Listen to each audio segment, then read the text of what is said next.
Prima hanno parlato i sindaci intervenuti alla riunione, poi è stata la volta dei prefetti. Un vertice dunque sui profughi che questa mattina ha stravolto il protocollo, ma che apposta ha scelto di partire dal territorio per raccogliere problemi e proposte. Ma se molti sindaci stamattina hanno manifestato la propria contrarietà ad accogliere nuovi profughi, il prefetto ha ribadito di dover proseguire nel compito a loro assegnato, ovvero quello di andare avanti e offrire spazi a questa gente.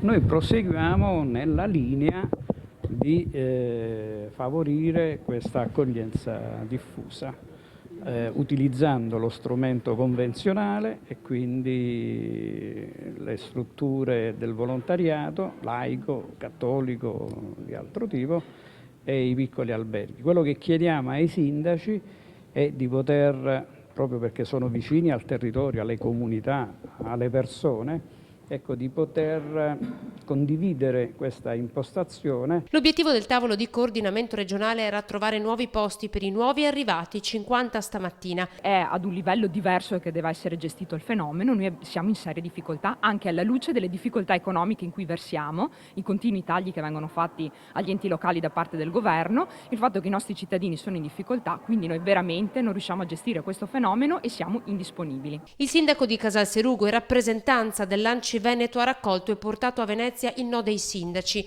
Presente al vertice anche il governatore della regione Luca Zaia.